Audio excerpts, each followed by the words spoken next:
I've suffered from acne since I was 12 years old. I'm in my mid 30s now. I still break out. Joining us on No Idea Whatsoever is Dr. Jushia Bhatia Serene, an MD dermatologist, skin and hair specialist, with advanced training in allergy science from Germany and years of experience treating everything from acne and hair loss to complex skin concerns. She has made dermatology more accessible, practical, and evidence based for millions of people.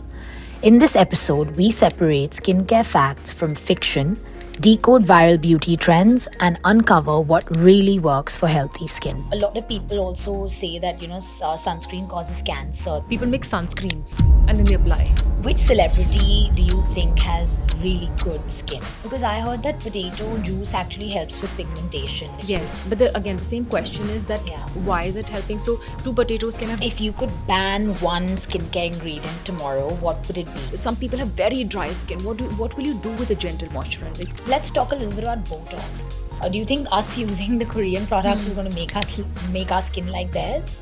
What would you say is the best country to go and study dermatology? Hi Jushia, welcome to No Idea Whatsoever. Thank you so much for having me here, Devki. And you look lovely. Thank you for coming. So my first question is, did you know what you were going to do when you grew up, or did you have no idea whatsoever? Let's say that, when I was little, I was always curious and interested in science. I loved nature. I loved reading and learning about animals, animal behavior. And that natural inclination was there towards biology, let's to say that. And also my father is a dermatologist.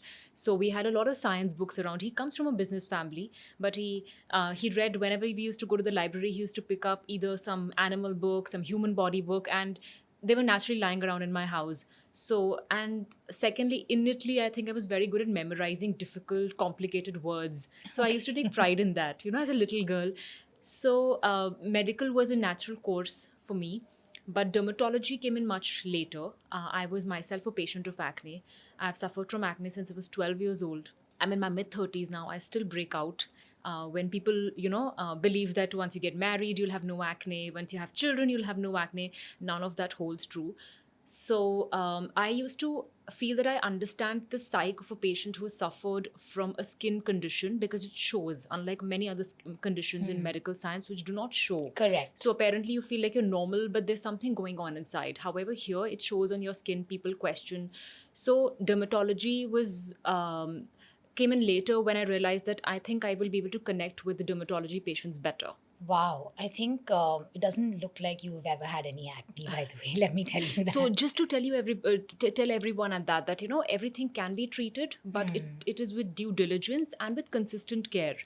So I've had a recent acne breakout. So when I used to tell my patients earlier, they're like, "No, doctor, you can't. You got to be kidding." So this time I had acne. I took my pictures. I said, "Let me Before keep them." and after. Yes, put them before they question. Yeah. But so you mentioned that you loved studying and books of biology and things like that.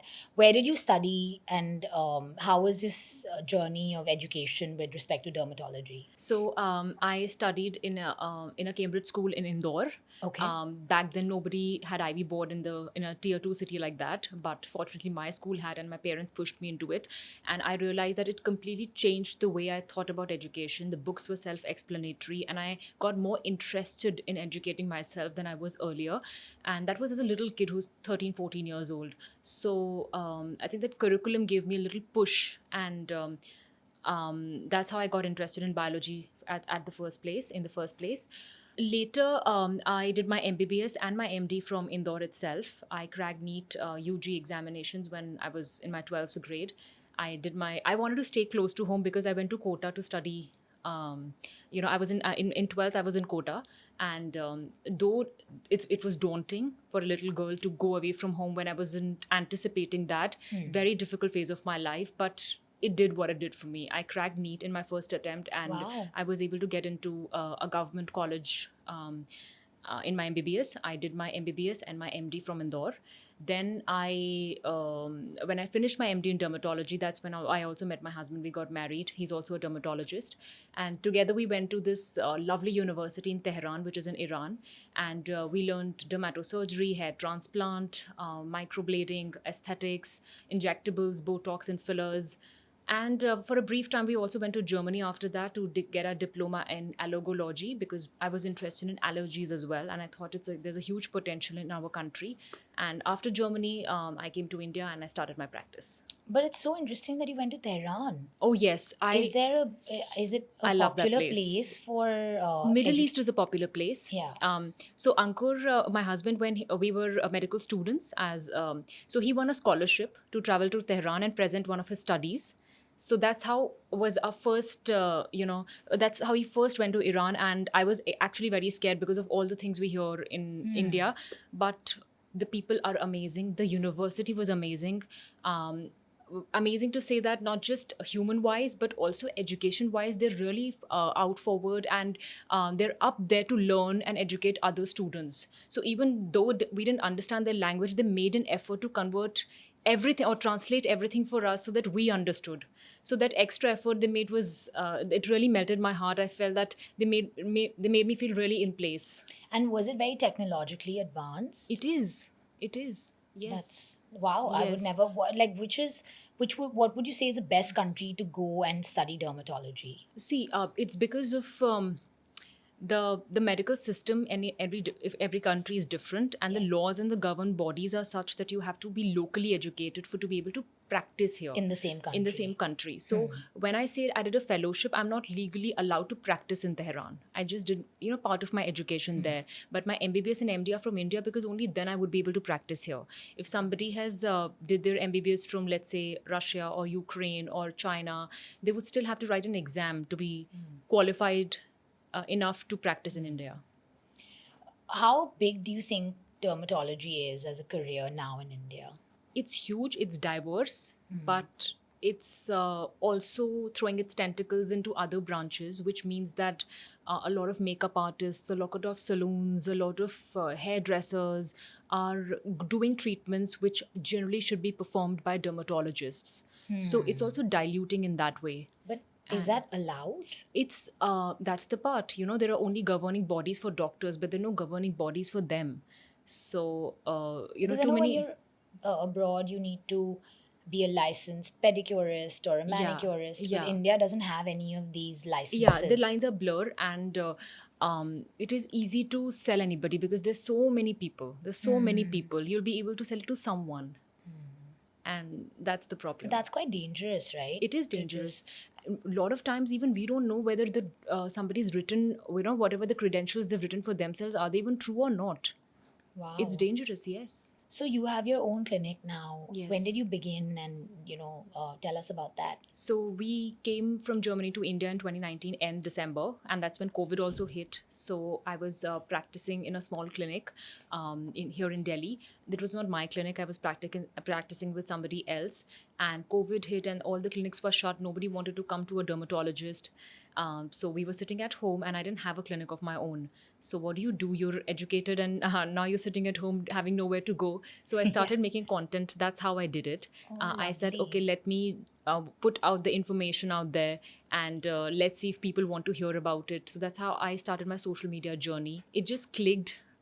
That's a different game, but it clicked because I had relatives and friends who were really supportive. When I first started putting videos, they know how unsocial, or let's say less social I am, and how camera shy I was. But they encouraged me. My friends, they were my biggest cheerleaders. They promoted my videos and my posts, and my relatives as well. So I thought that a clap at the back was what I got from them, and it encouraged me to make more videos. So that's how it started. That's amazing. Tell me, for someone who knows nothing about how the skin really works, how would you explain in simple words? Okay, let me tell you, like, let's consider skin like a building.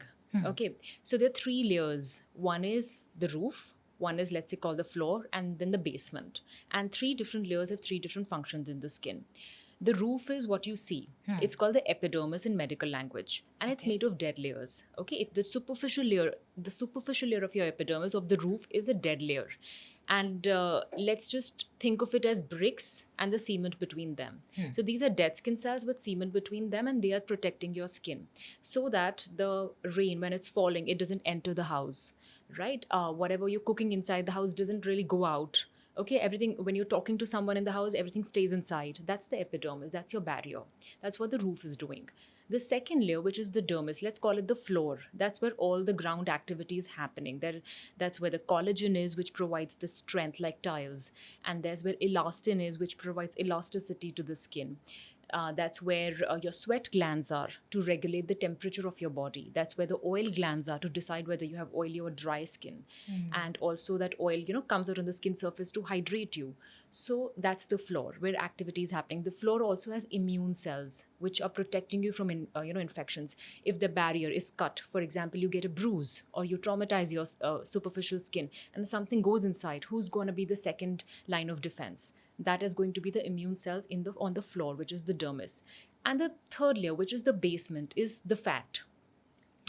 That's where cushioning happens. You go in the basement, so you feel cozy and warm because it's, cut off from the environment. And that's what your fat pads do. They give you that base on which everything else is standing. And that's how you see plumpness on the skin when you're a baby, and everything falls down when you age because that fat pad is slowly sinking and melting. And that fat pad insulates you. So these are the layers of the skin. Wow. And what are the most common skin concerns these days that you see? For the longest time, we've seen acne and pigmentation as the commonest skin concerns. There are a lot of dermatologically, diverse conditions like psoriasis, eczemas, but the patients of these are less, at least in my practice, and acne and pigmentation are more common concerns. What has changed now is the way people perceive them. Back in the day, even my mom wouldn't go to a dermatologist and say that, oh, this bothers me, can you please fix it? But now I see mothers of, I see women of my mother's age, men of my mom's age or father's age, who will come and say, doctor, this bothers us, can you treat it? It'll help us feel more confident. Because everybody wants to feel more confident in their own skin these days. So the perception has really changed. Do you think that's happened because how social media has become prevalent and so everyone's super conscious about how they look? Yes, it is. They're conscious, definitely, but I don't see it as a wrong thing. Everybody wants to look fit. They go to the gym. They have a gym membership because they want to look fit. They spend in skincare treatments, or just, let's just say, in basic skincare, taking care of themselves, because when they look into the mirror, they feel nice about it. So it's an amalgamation of a lot of factors, and social media definitely has to play a very positive and also a little negative role. Because I always feel like it's always the women who go to dermatologists much more than the men. And I also think the men are more, they feel like, why do we need to go? What do you think of that? Do you think overall women need dermatologists more than men do? Women do come out for their skin conditions, but men, if something happens to their hair, they'll come rushing. Hair is their crowning glory. They're all about hair. When a man is consulting me, I for sure know that he's going to talk about his hair. Mostly it's that. So That's so funny. it totally depends Yeah, on what you're bothers right. you. So that's why even the hair transplant market is dominated by males. Correct. So it's really what bothers you. What, how does skin age at a cellular level? Like, when should someone start thinking about anti-aging at like in their 20s, 30s, 40s? What is the difference? See, aging is not a switch that suddenly switches on after 35. And okay, this term anti-aging is more industry driven than it is biology driven. Okay. When you're born, you're aging, right? You say 1 year old, 2 years old, Yes. right? So that's aging. When you talk about skin, what's really happening is that in your late teens, a lot of sun damage is happening. That's called extrinsic aging, the one that comes from external environment. Okay. Unfortunately, as much as hard it sounds to hear, but sun is one of the worst things to happen to skin. It's also a good thing, but in a limited quantity. You need vitamin D, definitely, but overdoing it can actually worsen the skin damage. And there are multiple studies that if you want to read about it, audience wants to read about it, they can go. It's it's not hidden. Everything's published. What UV radiations do is that they ionize your DNA, they break your DNA, and with age, this cumulative DNA damage accumulates. That's when you see aging at certain point of time, let's say in mid 30s or mid 40s. So it's starting then, but the skin is also very resilient at 15. True. It is when the skin turnover is so high, which means new skin cells are forming all the time. They're pushing the dead skin cell out. So you see always fresh skin on the top when you're 15. That doesn't happen when you're 35 because the turnover is slowing. The skin is not shedding as fast, and this any damage happens to the DNA. The body is very quick to change itself and, let's say, recover the DNA damage. That will not happen when you're older.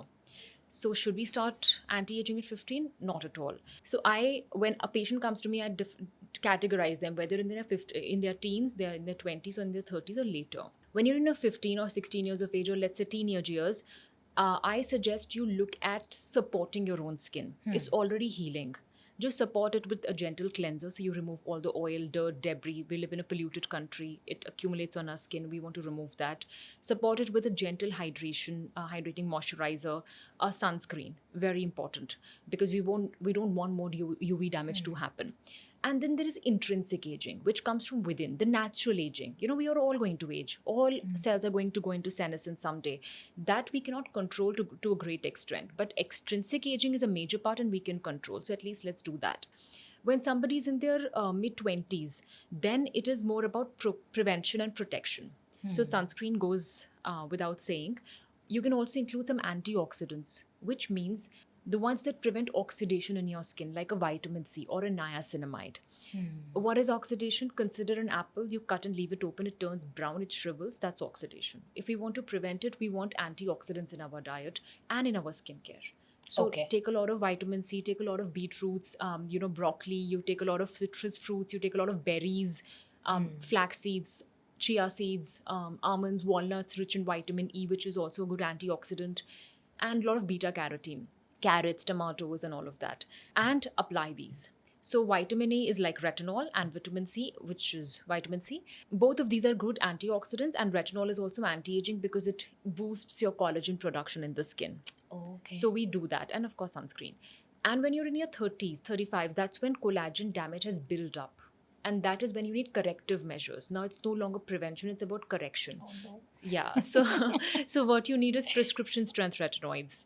Little stronger than that. You need more antioxidants. You need more peptides. And of course, sunscreen. So I've seen that at every stage you've talked about sunscreen. How does one buy the right sunscreen? Because there's so many different sunscreens available, so many different price ranges. There's UVA, UVB. What is this whole, sunscreen game, and how does one really conquer it? Yeah. See, when sun emits its rays, it has multiple kinds of rays in it. It is not just one sunlight. One, there is UV radiation. Now, UV radiation itself is of three types: UVA, UVB, and UVC. Thankfully, because we have ozone layer around Earth, UVC is filtered. Thankfully, we're not seeing that touching Earth as of now. Then comes UVA and UVB. UVA radiations, let's call them A, aging rays. And UVB, let's call them B, burning rays. So what UVA rays do is they age you.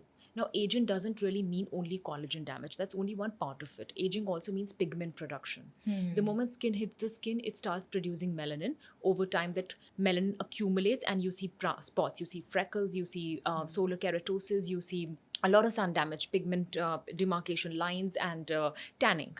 Okay, so this is aging and collagen damage. And B rays, UVB rays are burning rays that can actually burn your skin. So it can give you cancers, which are skin cancers. Okay, melanomas, basal cell carcinoma, squamous cell carcinoma, these can happen. Now, consider that you're sitting in your office and you have window panes, or you're driving in your car and you have your pane up. Your UVB radiations are filtered. But UVA radiations are still penetrating. So aging rays are still coming. Now, someday if you're in your 20s or in your 30s and you're listening to this podcast, and someday you feel, I'm going to be bothered about pigmentation, you have to apply a sunscreen. Because even if you're sitting indoors. Right? Because UVA rays is there. Yeah, you wake up in the morning, there's sunlight. What is that? There's no visible light, but that doesn't mean there's no UV radiation.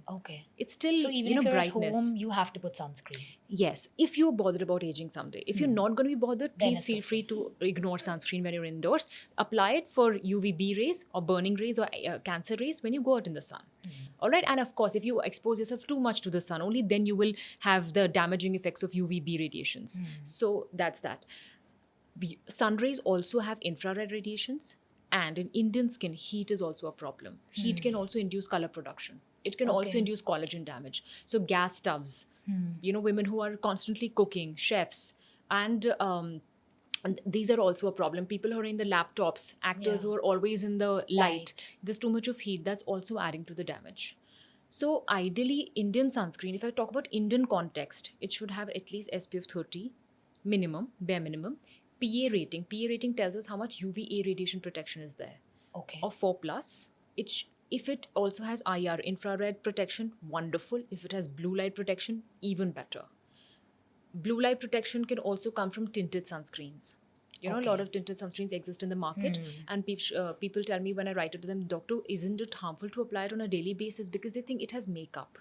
It's not makeup. Okay. It has iron oxide, which is a rusty color, which is what gives the tint a rusty color. But it suits Indian skin because it offers us a tint, but it's actually meant for blue light protection. Okay. Right? So tinted sunscreens are even better.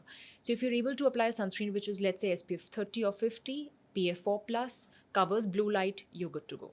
What is a really good sunscreen now that you've talked about all these features? Oh, I can name so many. I can One affordable one. You can again, no brand association or just Yes. telling because you're asking. A really good one is Eclipse Solaire. Okay. Okay, it's one of the oldest ones. Indian? Sunscreen that was in vivo tested. It has good filters. There's another budget-friendly option. If I want to tell you, Indian sunscreen, you can try La Shield. You can try UV Duo. You can try Sundowner. Okay. These are good sunscreens. So it doesn't mean that it has to be expensive to be good, right? It can... No. It totally depends on the marketing cost. See, a lot of sunscreens will not be marketed and they save on the marketing cost, but they have good formulation. Okay. Right? So, because who pays the marketing cost? You and I, the consumers pay. Yeah. The brand is not going to pay. So, a heavy sunscreen often also comes with heavy marketing cost added to it. What are some skincare lies that Gen Z believes? Honestly, they're very well educated. But yes, they falter here and there, so I can correct them at a few places. One is that they need to believe that everything should be gentle. Now, this could be, you might question that everything should be, in fact, gentle. But gentle only sounds like it's pure and it's going to protect your skin in long run. But sometimes you not always need gentle stuff. If you have oily, acne-prone skin, will gentle stuff help? No, it's only going to complicate your matters. Why? If you have oily, acne prone skin, you need something that cleanses you well. You can't rely on a gentle skin cleanser to do it. However gentle it is, it's not going to remove your oil. And then your skin is going to be a breeding ground for bacteria. So they want a gentle moisturizer. When some people have very dry skin, what will you do with a gentle moisturizer? You need something that's rich, creamy, hydrating, with more ceramides, more hyaluronic acid. And that's one thing I see. The doctor write gentle products. We want only gentle skincare. So I think that's where we are going wrong. And the second is that I think changing products too quickly because they don't see results. I think patience is what we need in skincare. For any skincare to work, we do need at least bare minimum of 2 to 3 months. And that's the skin's turnover time. It's about, 45 to 60 days. So you need that much time to completely turn over your skin. Now, turnover time also depends on age. Of course. But let's take an average person. So give it that much time to work because you're supposed to, filter all the layers of your skin and not just work very superficially. That's true, actually. I think we usually use something for a few days and then we feel like my pimple hasn't gone, so now move on to the next product. Yeah. That's very interesting. What is, I would say, like, a lot of people also say that, sunscreen causes cancer. There are lots of various news information about this. What are your thoughts on that? There are two ways to look at it. One is the real risk and one is the theoretical risk. What we read in theory versus what we see in practice. There were sunscreen filters in the past that were manufactured. A lot of them were flagged and they were taken away from the market. Nowadays, the risk is not about what if sunscreens can cause cancer. The risk is that we are not applying sunscreen enough. That's the real risk. Okay.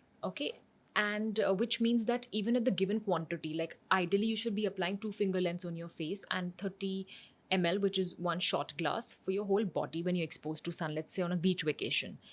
any of us, are we applying that much? Are we applying it? Are we reapplying it? We are not.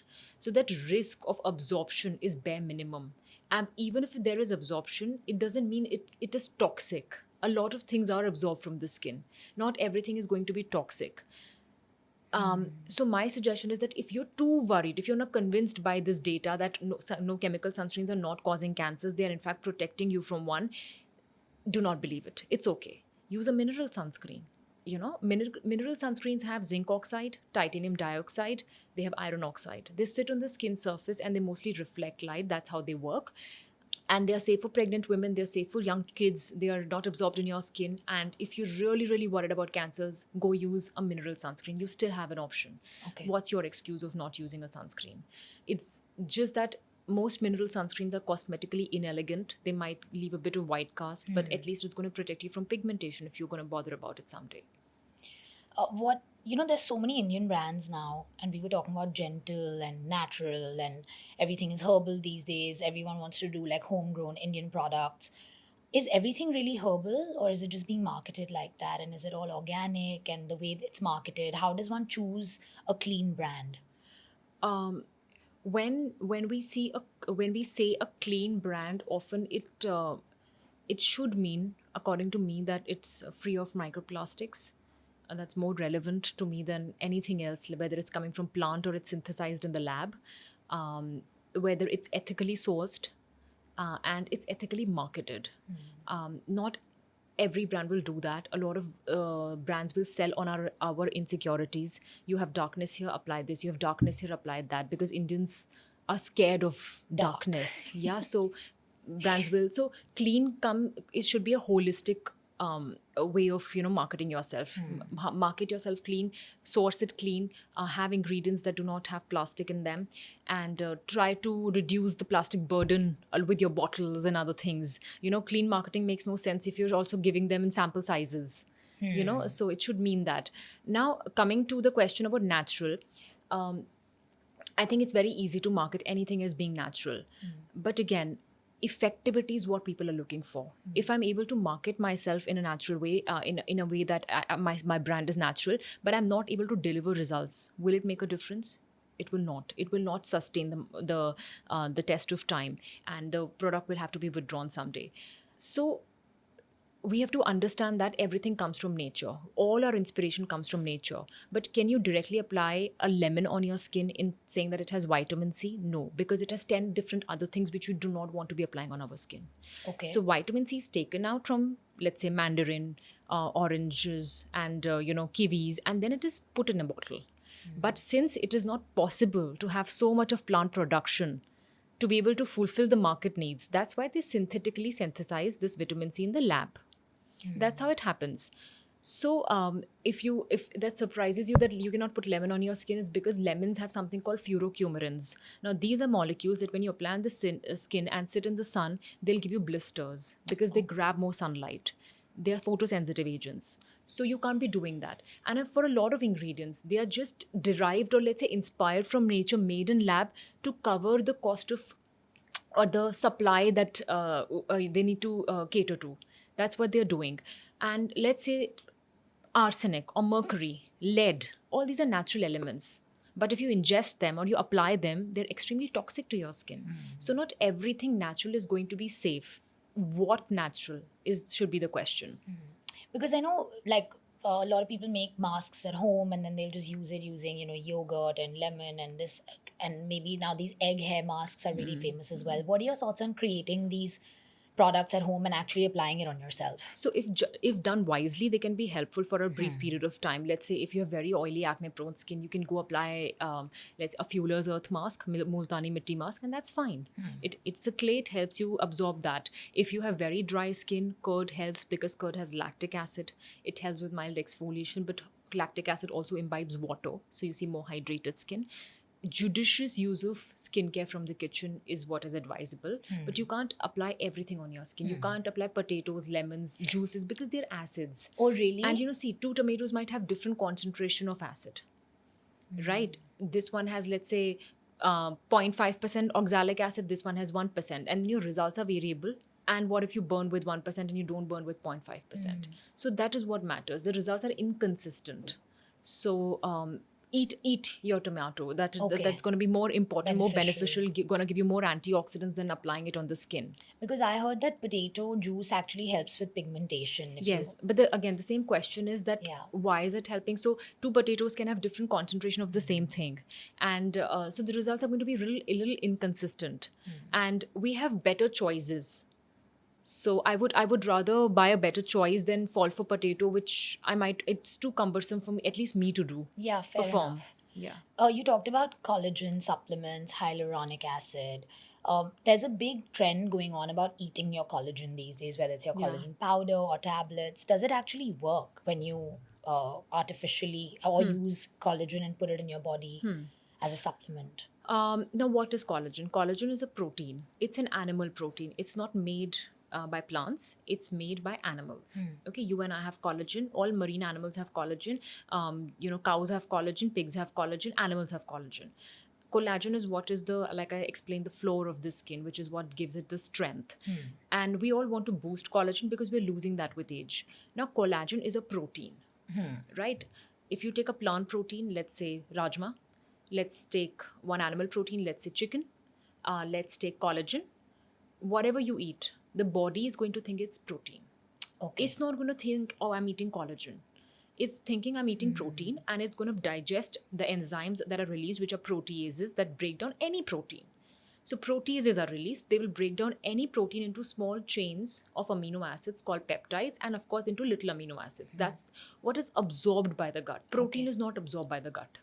Okay. So whatever protein you take, it's going to give amino acids and peptides in your bloodstream. And then the body decides where it needs protein. It can give collagen to your joints. It can give muscle protein. It can give you protein to your hair. It can give protein to your skin. You can't dictate that. And as much collagen will be built in your skin will be also built in your feet.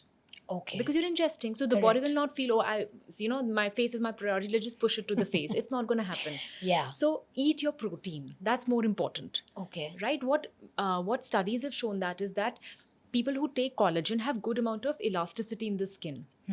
Right? But so will be with any protein that you take. Okay. So as long as you're taking good amount of protein, you're good to go. Taking extra collagen, example, I'm a vegetarian, but I don't take mine taking marine collagen, it helps. Okay. Right? So see your dietary habits and then And decide. then, so having it is not bad as It's such. not bad. It's not bad at all. It's Okay. extra protein. Yeah. You take 5 to 10 grams of collagen. It's been given in by orthopedicians for ages now. Okay. For joint health, because collagen is also very important and crucial for joints. And you talked about hyaluronic for dry skin. In fact, I use it all the time. But all these serums are so expensive. How do you choose? Or is hyaluronic acid, or does it matter which brand you buy? So again, hyaluronic acid can be low molecular weight and high molecular weight. Ideally, it should be a mixture of both. Some that Okay. go deep and some that sit at top.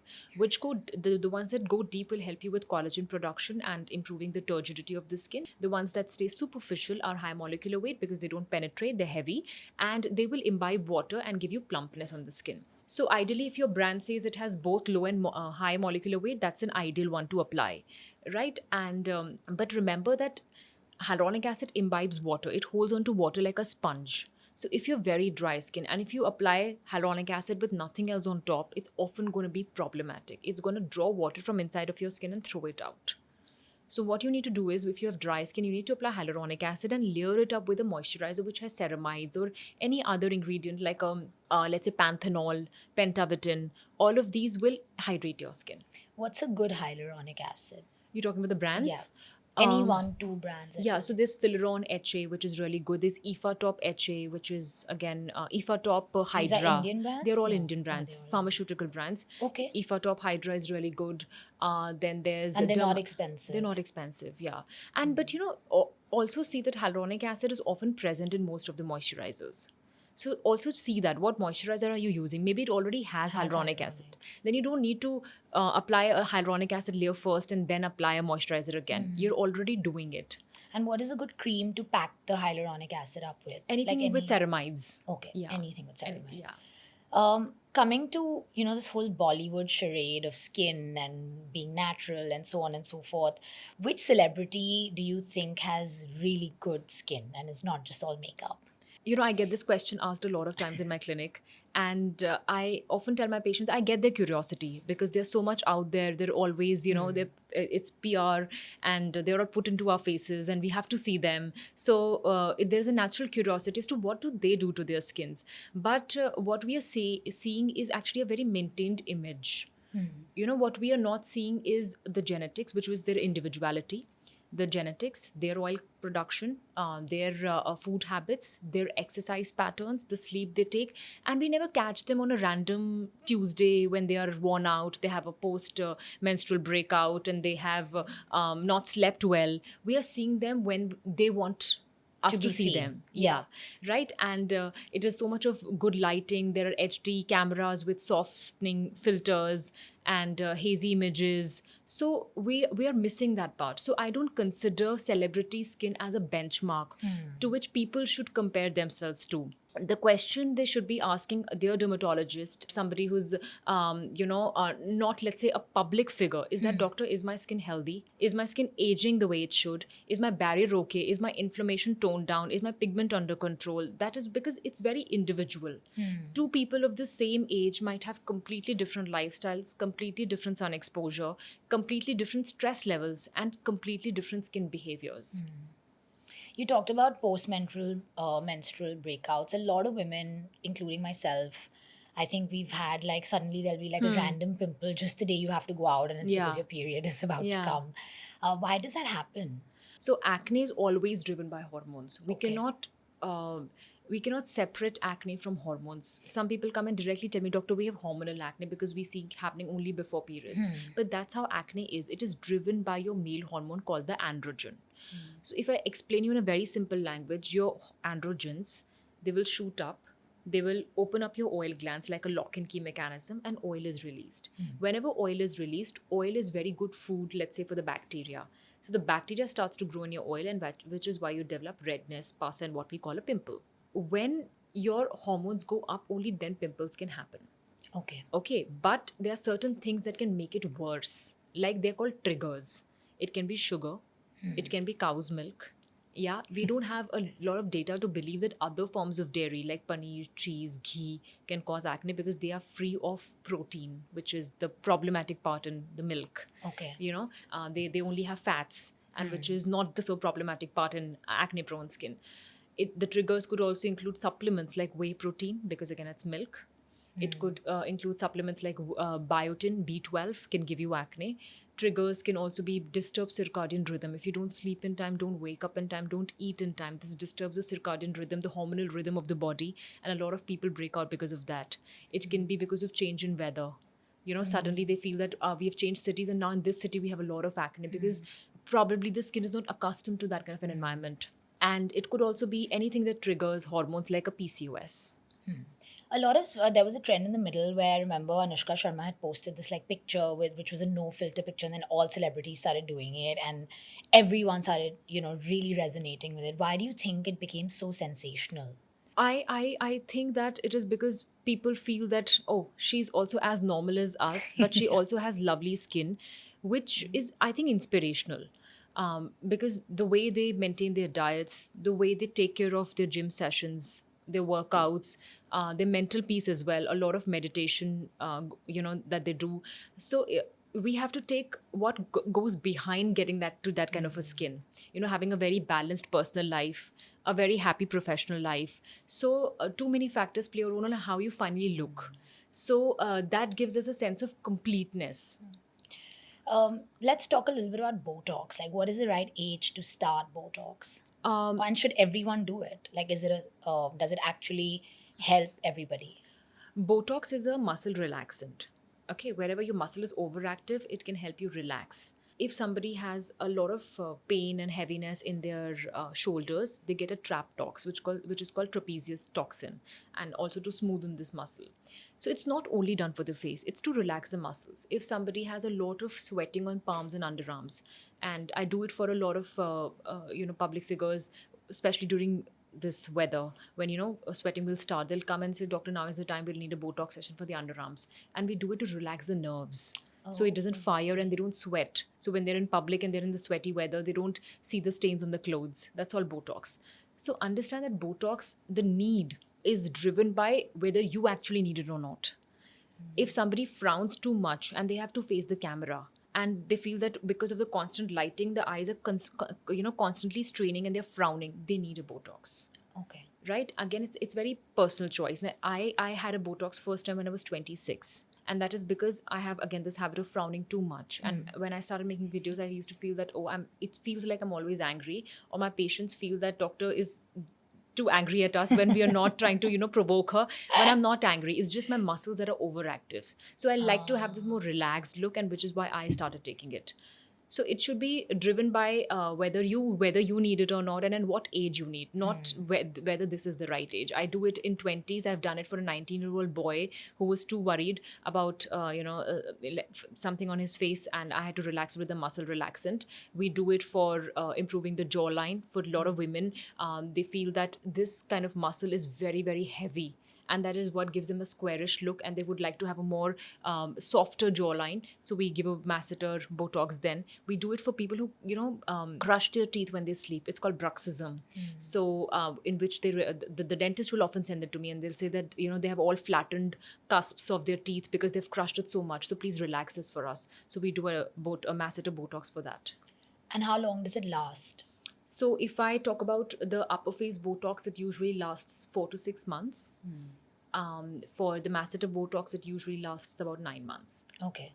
So it's not like there's something alien entering your body and it might be bad for you. There's all these talks about that. Yeah. It is derived from a bacteria called Clostridium botulinum. And it is a toxic material in that dose. The bacteria releases it to protect itself. That's why it's called the botulinum toxin. All right. But it is US FDA approved for these areas because the concentration at which we inject it is to relax the muscle. It's a very personal choice. If it doesn't bother you, if you believe in the data that's out there, if you trust that data, if you trust the years of botulinum toxin that doctors have injected into patients, and you feel that it's going to be fine, take it. It's not really like it's a medical emergency. A lot of people, I would say the actors these days, most of them, back in the day, I think when I was growing up, everyone was natural. There was no lip fillers and nose jobs. Well, a few maybe, but now all actors have something or the other. And it's really shaping how the new generation is looking at themselves. What is your view on all these lip fillers, nose jobs, and where do you draw the line? Yeah. I think you're right, but also we are jumping into assumptions that they've all had something done. It is also a part of the way they're groomed, the way they are styled, the way now the makeup artists are so proficient in their in their profession that they know how the texture of the skin is and how to work with that, how to create contours, how to give you a plumper lip when you have none. So what we are seeing is again a set scenario which is showed to us. We don't really know what a lot of people have had done. Back in the day, things were still prevalent, but they were more about enhancing your own collagen, more radiofrequency devices, more ultrasound devices, more peptides, more PRPs for the skin, in which you draw your blood, infuse, take out a platelet-rich plasma from that and inject it into the skin. Now it's more about creating features when you do not have them. And that is definitely, we are seeing a lot of that, but it's going to look very nice for, let's say, 5 or 7 years. But the same people, if they keep getting it done, they're going to look abnormal in, let's say, 20 years of time because it's overdone. A well-done filler will not be known by people. We have had actors who look completely natural, but as a dermatologist, my eye can make out that, oh, this is where they've had it. Yeah. But that's the way it should be done. It shouldn't be perceived. Yeah, the normal common man should not be able to perceive it. That's what a good done filler is. But I'm all in for energy-based devices where you boost your own collagen. I love radiofrequency. I love a morpheosate. I love therapy. These are things that will promote your own collagen so you don't look abnormal or you don't look filled up. Relaxing, when we talk about Botox, a lot of actors, what they'll do is that when they're shooting for a movie, because they want to emote and express, they will have a bare face. because the effect lasts you 4 to 6 months. They'll do nothing then. But when the promotional events come, when the pictures are taken, that's when they'll have a subtle enhancement here and there, and then they'll enjoy that phase and then not do it before the next film. So doing it when it is needed, that is how it should be done by us as well. But there's a big trend of really big lips, and I think especially with the younger girls, I don't see many natural lips anymore. Why has this lip thing become so huge, and why is everyone getting it? It's like literally going and getting your eyebrows done. It's become Yeah. that normal. Yeah. And also it's massive. Like now Yeah. people have massive lips. Why Yeah. has this become such a big thing all over? I think it is to do with too many factors. Some people do it because they genuinely have thin lips and it doesn't proportionately sit with their faces. Some people do it out of curiosity. Some people want to mimic some other people. They have an image in mind which they want to create for themselves, for people around them. And there are also some which are driven by wrong psyche. And for them, we'll have to first send them to a psychologist. And sometimes we tell them to take a counseling before, because what they're demanding is not practically possible. And let's to say dangerous for me to perform as a doctor. Why are they obsessed with big lips? Again, it's the way, see, actors will pout and then everybody wants to pout. But I've had patients who will show me pictures and I have to tell them, see, they're doing it on purpose. This is not what their natural lip is. They're pouting on purpose, and you can do that too for the camera. You don't have to all the time look like you have a pout on. Right? When you're sitting in front of me, I will not appreciate if you're pouting all the time. So sometimes we have to de-counsel them. But I think it's again social media which has, and not just actors, also influencers. Yeah, totally. So they also create a sense of this imagery in people's mind that this is how they actually look.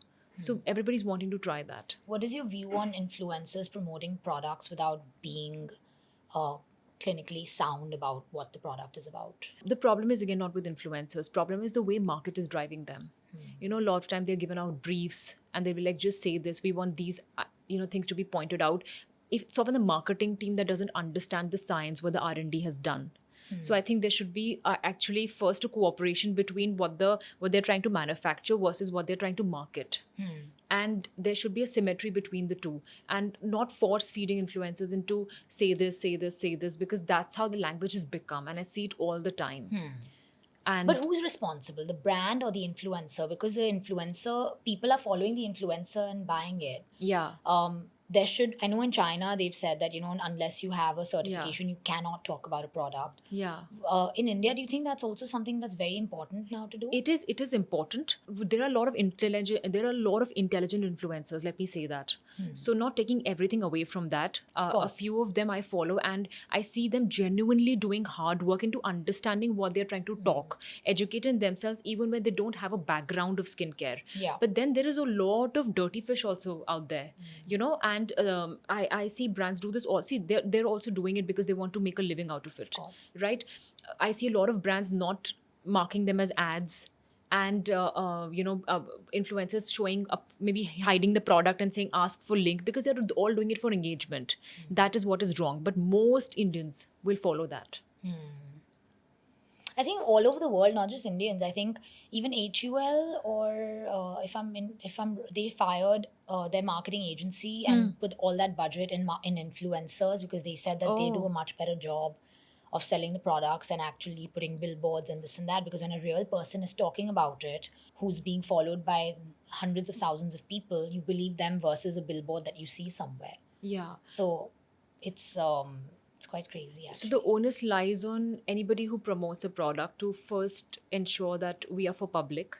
And let's just not say a yes to everything that comes across your way, and put in a little bit of hard work in understanding the ingredients, the formulation. And if you think something needs to be flagged, you also flag it out.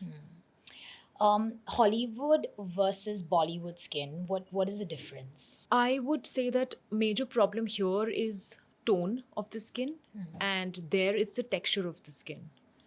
So here a lot of inquiries will come on, we have a blemish here, we have a dark spot here, we'd like to even everything out. We have dark elbows, we have dark knees, we have dark underarms, we'd like to everything to, look clean and nice. So it's more superficial. And whereas in the West, it's more about textural improvement. I want more collagen, I want less fine lines, I want less pores, I want the skin to look less aged. So that's, I think, where the difference is. What is your, I think there's a whole trend going on with Korean, like this glass skin and, all these skincare products from Korea. Now, there's so much to do with your genetics of how and why they have that skin and we don't. Do you think us using the Korean products is going to make our skin like theirs? Also, to add to the genetics, we also live in a very different climate. Their products are cultivated and made for their own climate, which is a bit dry and it's colder. And of course, completely different food habits. Yeah. So here and when you read about Korean skincare, it mainly functions, or let's say the cornerstone is actually hydration. They have a lot of hydrating ingredients in their skincare. Everything's about hydration. A lot of toners, just hydrating. Serums, the same mucin that was popular, it's all hydrating. Do we need so much hydration in our country? No, because we don't live in a cold climate. We live in a humid country. And if I do that 5-step or 10-step skincare routine, which has all layering with hydrating molecules, it's very good for them because it's dehydrating. But it's actually going to clog our pores, congest our skin, and make our skins feel more suffocated. What is the 5 or 10 step? I don't even know how many steps skincare routine should have, but what are the steps and what should one follow on a single or every single day of their lives? So mostly if you have good skin and you just want to maintain that and you want to start a skincare routine, it should have a good cleanser which suits your skin type. If you have oily or acne prone skin or combination skin, try something that has glycolic acid or a salicylic acid that helps you dry out a bit. And if you have very dry skin, then use a gentle skin cleanser, or something that has cetyl or stearyl alcohol. These are good alcohols for skin. Use that. Then you start with the moisturizer. If you have very dry skin, again, something that has pentavitin, that has ceramides. These are good ingredients. And if you have very oily skin, you can do a jelly-like substance like hyaluronic acid or aloe vera or glycerine, lactic acid. These are hydrating. And then a good sunscreen, of course, something we've discussed about: broad spectrum UVA, UVB radiations, blue light protection. Apart from that, start with one antioxidant. Either it could be vitamin C or it could be niacinamide.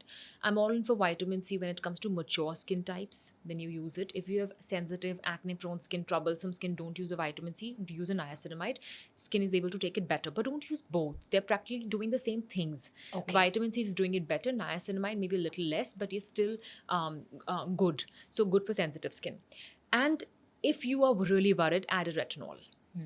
That's it. And at night, Retinol you is don't at have night. to put Retinol is at night. you don't In have the to put night, sunscreen. face wash, maybe a little retinol once or twice a week to start with. If you're able to take it every day, wonderful, but need guidance on that. And then a moisturizer. That's it. I also recently heard that a lot of people were suggesting that you shouldn't use retinol. Is that a myth or a fact? It's like a double-edged sword. If you use it judiciously, you're going to see beautiful results. It's holy grail for all of us as dermatologists. Really? Yeah, it's good for acne prone skin, it's good for aging, good for pores, but yes, it's tricky. And if you apply too much of it, of course it's going to compromise your barrier. So you need to know where to start with, and it does not have to be so difficult. You just have to meet a dermatologist to help them tell you what is the percentage to start with and how to upgrade. You don't have to do it all by yourself. And what's the one ingredient people keep mixing in their skincare routine that they should not? I'll say, you must not have heard of it, but I think people make sunscreens and then they apply. They're like, oh, we want to put a bit of foundation in it. We want to put a bit of tinted sunscreen in our sunscreen. But sunscreens have a filming formula. They have ingredients that don't go well with other ingredients. And when you mix, you're breaking that film and it's actually causing more dispersion than it should. Okay. So don't mix sunscreens. People have heard about not mixing retinols with glycolic. All of this they've heard. But I see it all the time now that they mix sunscreens. So even if you to apply a tinted sunscreen along with your regular sunscreen, use your regular sunscreen first and then put a little bit of tint on top. Okay. That works better. How important is water for the skin? It's very Drinking important. water. It is very, very important. Water is the medium through which all the nutrients will be delivered to the skin. If you have more collagen, if you have more water, your collagen will imbibe it. It's going to stay in your skin. Your hyaluronic acid is going to hold on to it. And your skin is going to definitely feel more plump. But it's not everything. You can't fix all problems with just water, but it is one of the most important steps. There's a big outbreak of adult acne in Indian skin, and it's suddenly become quite rampant. What's driving that? Adult onset acne is when it's after 25 years of age, and that can happen to some people. It happened in the past as well, and that was because of hormonal shift that can happen at any stage. It is also driven by lifestyle changes, smoking, stress, amount of PCOS that people have now. It's too much. Okay, too many women are, not working out, having too much of work pressure, working late hours, just finishing office duty and not having time for themselves, sitting all day long. So this is giving rise to at least a diagnosis of PCOS, and that is all driving acne. One thing that you talked about was that men come to you when their hair, and they talk about their hair all the time, and I see hair loss is much more common in men than it is in women. Is there a way to prevent hair loss? The again, two kinds of hair loss that we commonly see. There are many kinds of hair losses, but two common ones are, one is androgenetic alopecia, which is a male patterned baldness, or the female patterned baldness. So it's when when it's slow and gradual, and you don't see hair shedding, but gradually you feel your margin is going back. You're seeing some balding happening. That's mostly driven by genetics, and it is also triggered by smoking, amount of stress that you have, and some other food habits.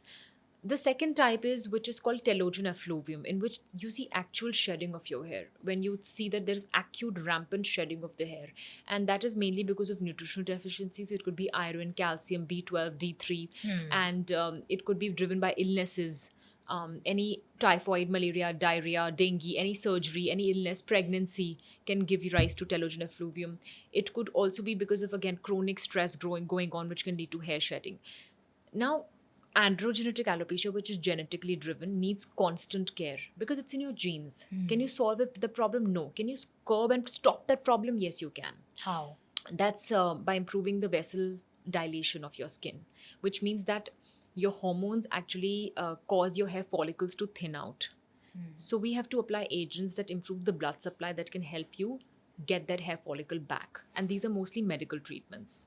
So you'll have to visit your dermatologist, who will be able to guide you on what exactly you need, because they come with their set of effects, side effects, and myths, which your doctor will be able to bust for you before they write the medication for you.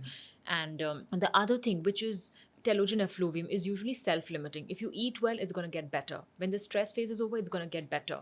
When you when the surgeries now was in the past, the pregnancy, you've delivered the baby, it's going to get better. All it needs is support with right nutrition, because the hair is going to grow back. You need to support it. Hair is made up of a protein, which is keratin, so you need to eat a lot of protein. Eat a handful of nuts. Eat 3 to 4 fresh fruits a day to give it the fibers, mineral, vitamin which the hair needs to grow. What about hair oils? Is it actually good to oil your hair, or again, does it depend from person to person? Because in India, there's a big trend of, you oil your hair on a Sunday and wash it or something like that. Yeah. There've been studies performed on all oils, argan oil, coconut oil, and sesame seed oil, and castor oil, and all of that. It's found that we have less evidence to believe that any other oil kind of works. We have little evidence to believe that coconut oil is a very good conditioner for your hair. Okay. So you can dry massage, you can use a head massager, you can use coconut oil. The massage effect will be the same.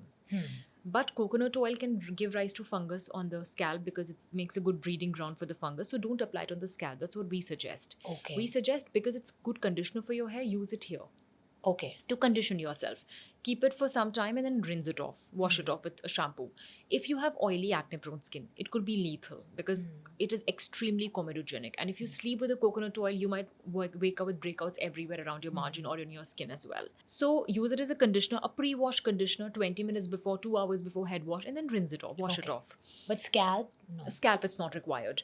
If you the second type of oil that we have some evidence for is rosemary oil. There's one study to say that rosemary oil can work as much as 2% minoxidil, which is a medical therapy for hormonal hair loss. So if at all you wish to use a hair oil for your scalp, it should be rosemary. Okay. Is there a way to prevent your hair from graying? Delay it? So it really depends on the genetics when your hair will start losing color, because that's how your color producing cells function. But yes, if your nutrition is also lacking vitamin B12, zinc, copper, All of these are things that can lead to early graying or premature graying of hair. And for that, definitely nutritional support is what we need, or supplements if you're not able to do that. India has a big obsession with fair skin. And do you still think that exists very much, or is Oh, that reducing? 100%. Yeah. All the time I see it. Yeah. So people come for skin lightening and things like that all the time. Yeah, they're both extremes. There are people who have just stopped thinking about it and stopped giving a damn about the skin color, and there are people who still exist who will bother too much about skin. Yeah. What's the most damaging skincare advice you've seen go viral on social media? Exfoliation. Too many people exfoliate too much. So there are too many acids in the market. And just everybody's using that one ordinary's glycolic acid everywhere. They're using it from head to toe as if the body just needs to exfoliate because I don't know what will come out of it. As if a different kind of person is going to, originate out of applying glycolic from head to toe. But not everybody's skin can take glycolic. Oily skin doesn't need as much glycolic. So don't exfoliate unless you understand the chemistry of exfoliation. Some people need salicylic, some people need glycolic, some people need mandelic, some people need lactic, some people need polyhydroxy acids like a gluconolactone. And internet is too small a place to be able to explain this to you. And obviously, good dermatology and skincare comes at a cost, right? Like, it's not cheap to go to a dermatologist. Most treatments run in tens of thousands of rupees. How can you make it like how can regular people afford dermatologists? It's not very difficult. Government has made it free in the government hospitals. Yes, of course, because the most burden will go there. You will have a bit of waiting time, but it's not difficult. When I was in a medical school, we used to explain people all the time about skincare. But now since I've come out of it, but I know how the environment functions. Yeah. There are what every dermatologist has learned is from a medical college after all. So that's the place where we see a lot of cases, and I genuinely feel that if you need help and if you think you don't have the money or you're still a student and you cannot afford a private practitioner, go to a government setup. Government has made it for you. So, if you could ban one skincare ingredient tomorrow, what would it be and why? I think it has to be over the counter selling of steroids. Steroids have been given over the counter for fairness for such a long time, and it's quite damaging to the skin Really? because it's really cheap. But please spare steroids for eczemas. It's really meant for acute, severe dermatology conditions where people need to reduce their itching and like psoriasis, like eczemas. And when I have to write it for them, they're like, "Doctor, please don't give us a steroid," because steroids have gone into disrepute. Steroids are medicines. They need to be used at the right place. Don't fear steroids, but please use them when your dermatologist writes it for you, and use it for that amount of time. And don't buy it over the counter as a fairness cream. Okay. And if you sort of have a budget of 500 rupees and your friend says, I'm going to go to the pharmacy and buy some skincare product, what could they buy? Oh my god, 500 is too difficult to fit It's skincare 1,000. into. But yes, see, it's not difficult. Actually, in 500 also you can formulate, because now the skincare market is so huge that there's something for everyone. You can, again, like 3 cornerstones of skincare: face wash, moisturizer, sunscreen. Just buy that. There are face washes which are really budget friendly, and they're good. I have had friends and patients who've used Himalayas neem purifying face wash for the longest time, and I've told them it's fine. If it suits your skin, please keep using it. Neem is helpful for the skin. It's helpful for acne. Please go ahead and use it, and it's really budget friendly. And then, like the Pond's hyaluronic acid moisturizer, the one with the blue, this thing, old school, light, gel based, suits acne prone skin, or the Nivea Blue Tin suits dry skin. It's been there for ages, and there's a reason why it stood the test of time, because it is effective. And then now sunscreens. A lot of sunscreens are also budget friendly. So many brands are making, and they're making sure that they're also tested. A lot of them are going for in vivo testing. So we have sunscreens like Deconstruct, Lakme. I work with Lakme because I've seen the formulations, I've seen the laboratory, how it's made, what ingredients they use, how they source. So for a fact, I know that a lot of research has gone into it. So this I think will come all in under 500. If your own teenage self came to you as a patient today, what would you prescribe her? I would give her acne treatment very early. Even if she didn't have it? because no, I had acne. Okay. So I had acne. So, but I kind of waited. My dad kept telling me you need medicines and let's put you on that. But I waited. But I think it just affected my psyche, and I didn't like the way it looked on my skin because before that I had flawless skin, and it kind of killed my confidence. Let's to say a little bit. I tried to avoid it or overcome it by doing other things like studying more or indulging myself in sports. But I think I should have taken my skin more seriously back then. Yeah. What are your thoughts on using a good shampoo and a conditioner, or using it without, what kind of shampoo should one use? Practically they're all the same, honestly. They're all just surfactants. Some will have this surfactant, some will have that, some will have a sulfate, some will have not have a sulfate, but some other surfactant. So they're all pretty much the same. Okay. A lot of brands do a good job at differentiating between the ones which are really foaming and the ones that are mild. So if you have really frizzy, dry hair, you can try using a sulfate-free detergent. They'll still have a detergent, but they'll not have a sulfate. So use that sulfate-free shampoo. If you have chemically treated hair, if you have colored hair, go for any sulfate-free shampoo. You don't have to use a specific brand. And if you have very oily scalp, then you need a sulfate shampoo. So that's how you So it's differentiate. not necessary that sulfate free is good for you. No, not at all. If you have oily skin, again, it's the same principle. Like if you have very oily skin, what will you do with a gentle cleanser? It's not helping you. It's not for you. Okay. So it's same for the scalp. And I consider conditioners like good moisturizers. See, if you cleanse your face and you need a little bit of moisturizer, but you don't put it, it's going to feel dry and stretchy. So your hair, when you're removing oil is removed from this place, but naturally this part also is stripped away of oils. So you need to deliver the oil back, which is what conditioners do. So ideally, every time you shampoo, you must condition. What advice would you give to a young person aspiring to become a dermatologist? Go for it. It's totally worth it. It has a very good work-life balance. I can take care of my daughter, attend a podcast, go back and see patients, and still have some time for myself. In the morning, I can exercise and maintain my own self, and not just throw myself into a career of medicine. So go for it. It's totally worth it. So I'm going to ask you a few questions, and you have to pick Yeah. one. Between retinol and vitamin C, which one? Retinol. Sunscreen every day or the best serum I can buy? Sunscreen every day. It's the best anti-aging advice one can give you. Expensive skincare brand or pharmacist recommended? Both. A expensive skincare brand which is expensive not because of marketing budget but because they have great formulation, good R&D coming from their own laboratory, have put in some genuine efforts in making some different technology. Go for it. Treating acne from outside or inside with diet and gut health? Both have equal place. You can't fix all by diet, you can't fix all by skincare.